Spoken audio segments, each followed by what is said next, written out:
नमस्कार, आप देख रहे हैं आईपा यानी कि all India progressive politic association, वो मंच जहां हम बात करते हैं प्रगतिशील राजनीति की। और आज इन्हीं मुद्दों पर बात करने के लिए हमारे साथ मौजूद हैं शैलजा पांडे जी, जो कि मैत्री सोशल वेलफेयर फाउंडेशन की फाउंडर हैं। स्वागत है मैम आपका। Thank you so much. सबसे पहला मेरा ये सवाल कि ये मैत्री सोशल फाउंडेशन एक्चुअली करता क्या है? हमारा मेन एम ये है कि हम इंसान और जानवर के बीच में सह अस्तित्व स्थापित करना चाहते हैं, को एक्जिस्टेंस के बारे में बात करते हैं। कि हम इंसानों की तो बात करते हैं, पर ये जो बेज़ुबान हैं सड़क पर, जो आवारा जानवर हैं, उनके हक, उनके मुद्दों के बारे में ज़्यादा लोग बात नहीं करते हैं, तो ये उसके लिए लड़ाई करता है। 3 हमारे मेन मुद्दे हैं। हम पहली चीज़ तो आवारा पशुओं को भोजन देते हैं, दूसरा सालाना टीकाकरण, और तीसरा नसबंदी, जो कि सरकार द्वारा ही एबीसी करके एक प्रोग्राम है, एनिमल बर्थ कंट्रोल, तो उसको बढ़ावा देने का काम है। इसमें आपको आप अपना पर्सनली करते हैं या सरकार द्वारा आप लोग जुड़े हुए हैं या उनसे कोई आपको मदद मिलती है? सरकार द्वारा तो फ़िलहाल कोई मदद नहीं है एज सच। हमारा इंडिपेंडेंट ऑर्गेनाइजेशन है। ये मैंने शुरुआत किया था while I was a student, जब मैं ग्रेजुएशन कर रही थी 2015-16 के करीब। और तब से इंडिपेंडेंट फंड रेजिंग इंटरनेट के द्वारा मिलाप और ऐसे ऑर्गेनाइजेशंस हैं, तो उससे हम फंड रेज करते हैं और उसके बाद हम अपने कार्य को बढ़ाते हैं। मैम, अब हम राजनीति में आएंगे। जैसे मैंने आपको बताया कि हम बात करना चाहते हैं प्रोग्रेसिव पॉलिटिक्स के बारे में। तो अभी जिस तरह से माहौल है देश का, या जिस तरह की राजनीति अभी हो रही है देश में, आप उसके बारे में क्या सोचती हैं, या आप उससे कितना संतुष्ट हैं या नहीं हैं? संतुष्ट तो पर्सनली मैं बहुत ज़्यादा नहीं हूँ, और मेरा मानना यह है कि जितनी भी पार्टियाँ हैं, लगभग सभी एक ही थाली के चट्टे बट्टे होते हैं। तो कहना करना सबका सेम है, बस ये है कि कोई भी पार्टी जो जो उनकी कथनी है, मतलब वो जितना स्टेज पे या किसी मंच से चीज़ें कह रहे हैं, या वो न्यूज़पेपर में एड्स के द्वारा जितनी चीज़ों के वादे कर रहे हैं, अगर वो कर नहीं पा रहे हैं, तो दैट इज़ वेरी रॉन्ग। तो आई थिंक उसको थोड़ा सा सुधार लाना चाहिए किसी भी पार्टी को। एज अ युवा आप आपको क्या लगता है कि आप अभी युवाओं के क्या मुद्दे हैं देश में या प्रदेश में, मतलब उनको क्या क्या चीज़ें फेस करनी पड़ती है, उसके बारे में हम बात करना चाहेंगे। तो आपका क्या सोचना है कि क्या युवाओं की अभी ज़रूरतें हैं? पहली चीज़ तो शिक्षा, उसकी दिशा में, जैसे मैं खुद ही अभी एक स्टूडेंट हूँ। मैंने अभी मास्टर्स कंप्लीट किया 2020 में। तो बहुत सारे एग्ज़ाम्स कराते हैं जिसमें इतनी सारी धांधली होती है, और कई अभी जैसे टीटी का एग्ज़ाम पेपर लीक हो गया, कैंसिल हो गया। टेंडर जिसको दिया गया था उसके पास प्रिंटिंग प्रेस ही नहीं है, उसको टेंडर दिया है पेपर प्रेस करने का। तो ये चीज़ें मेरे ख्याल से इनको थोड़ा सा देख के करनी चाहिए। सिर्फ ऊपर से बोल देना, आदेश दे देना, और नीचे आते आते वो काम कैसा हो रहा है, तो उसकी अकाउंटेबिलिटी होना, ट्रांसपेरेंसी होना मेरे ख्याल से बहुत ज़रूरी है। तो शिक्षा और साथ ही नौकरी बहुत बड़ा, क्योंकि कोविड के दौरान इतना लेट बैक हो गया देश, इतनी सारी चीज़ें नुकसान हुई।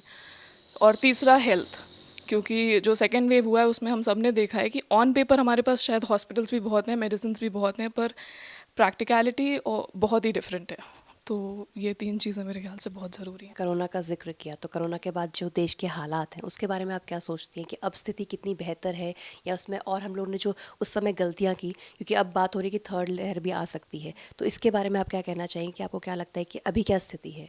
स्थिति बहुत बेहतर तो मेरे ख्याल से नहीं है सेकेंड वेव से, लेकिन हमने ये ज़रूर सीखा है कि हमारी खामियां कहाँ हैं। तो अगर हम, भगवान ना करे, थर्ड वेव आए, लेकिन अगर ऐसी क्योंकि कोरोना एक ऐसा चीज़ था, वो अनप्रिडिक्टेबल था, किसी ने सोचा नहीं था, तो उससे लड़ने की भी क्षमता, ऑब्वियसली हम उतने वेल प्रिपेयर्ड नहीं थे। पर जो हमारे पास चीज़ें ऑलरेडी होनी चाहिए, हम उसमें भी बहुत सारे लूप होल्स देख पाए सेकेंड वेव के दौरान। तो मेरे ख्याल से उसमें सुधार करना, उन गलतियों से सीख के आगे बढ़ना बहुत ज़रूरी है। अब क्योंकि कुछ ही महीनों में क्या है, अब चुनाव आने वाले हैं, विधानसभा चुनाव आने वाले हैं, हमारे प्रदेश में होने वाले हैं। तो क्या होता है कि हर बार जब चुनाव आते हैं, कोई ना कोई एक मुद्दा उठ जाता है, कोई राष्ट्रीय भावनात्मक मुद्दा उठता है, और जो स्थानीय मुद्दे होते हैं, जो हमारे लोकल मुद्दे हैं, उनके बारे में कोई बात नहीं करता। तो इसका दोषी आप आखिर किसको मानती हैं? ये वोटर्स हैं या फिर ये राजनीतिक पार्टियां हैं? पहली चीज़ तो ये टू वे है, क्योंकि वो, उनको पता है कि हम बहका सकते हैं किसी संवेदनशील मुद्दे को उठा के, और हम बहक जाते हैं। तो गलतियां तो दोनों तरफ से हैं, लेकिन मेरे ख्याल से अब इस चीज़ में थोड़ा बहुत सुधार आ रहा है वोटर्स के पर्सपेक्टिव से, बिकॉज उनको रियलाइज़ हो रहा है कि किन किन चीज़ों पे बात होनी चाहिए, किन किन चीज़ों के पे काम होना चाहिए। मैं एक छोटा सा एग्जांपल दूंगी कि हम ब्लेम गेम इतना करते हैं, लेकिन हमें आई थिंक ऑपोजिशन से भी सीखना चाहिए। फॉर एग्जांपल, जो अभी हमारे यहाँ चीफ मिनिस्टर हैं बीजेपी के, आपका हम देखते हैं कि उनका स्कूल जो है वो बहुत ही एग्जाम्पलरी एजुकेशन की फील्ड में उन्होंने जो काम किया है।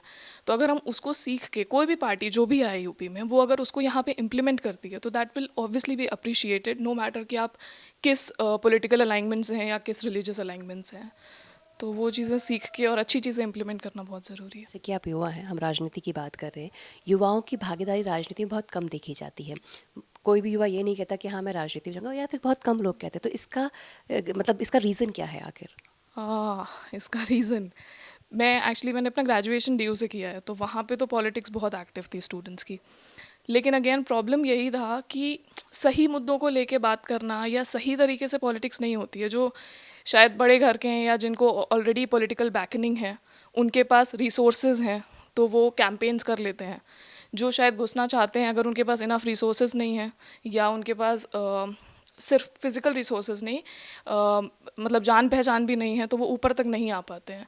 और दूसरी चीज़ कि इतना ज़्यादा हम देखते हैं कि एक गंदगी सी है पॉलिटिक्स में, मतलब थोड़ा सा गंद मचा रखा है इन्होंने, जिसकी वजह से लोग घुसना नहीं चाहते, क्योंकि उनको लगता है कि कीचड़ साफ करना है तो आपको उस गंदगी में उतरना पड़ेगा। लोग उसके बगल से निकल के जाके कोई और रास्ता चुन लेते हैं। हम बात करेंगे, जैसे पार्टियां हैं, आपने पार्टियों की बात की, विपक्षी पार्टियों की आपने बात की, तो क्या होता है कि हर पार्टी अपने आप को लोकतांत्रिक पार्टी कहती है। तो आपको क्या लगता है कि ये पार्टी एक्चुअल में लोकतांत्रिक है, या विपक्ष की क्या भूमिका होनी चाहिए हमारे देश में, क्योंकि हमारा देश डेमोक्रेटिक देश है।